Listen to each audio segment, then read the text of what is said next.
Okay, hello mga kabarya at welcome na naman dito sa channel natin, Allcoin Speed 1611. Now, yung barya natin ngayon is 10 baht Thailand.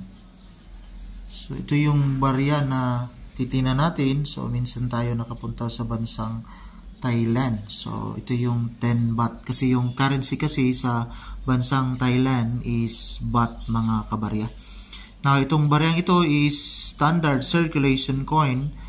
So, ito yung titingnan natin. So, with a currency nila, again, is baht. So, may bigat ito na 8.5 grams. With the diameter naman niya is 26 mm. At saka yung thickness naman niya is 2 mm. Round yung shape sa bariyang ito.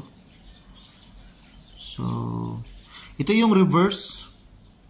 Ito yung reverse sa bariya ng Thailand. So, ito yung Temple of the Dawn.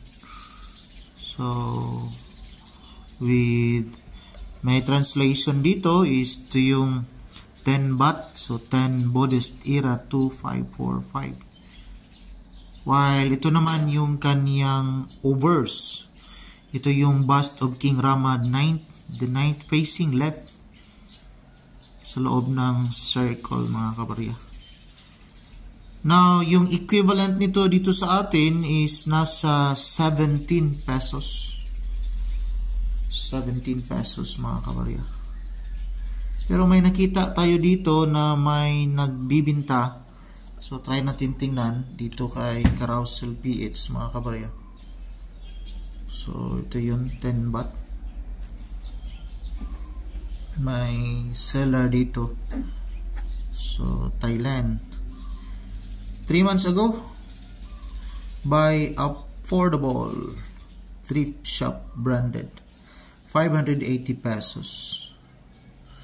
Depende na kasi yun mga kabarya. So, depende kasi yun kasi hindi naman lahat nakapunta sa bansang Thailand.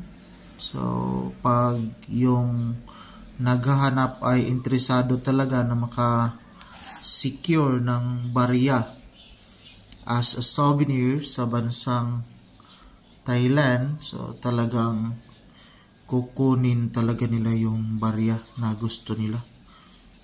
So, kasi tayo, pag may napuntahan tayo na lugar, yun talaga yung hobby natin. Kumukuha tayo sa mga barya po nila. So, para at least may souvenir tayo, at least may memory din tayo that once upon a time nakapunta tayo sa bansa, sa barya na hawak po natin mga kabarya. Yan lang po. Maraming salamat and God bless.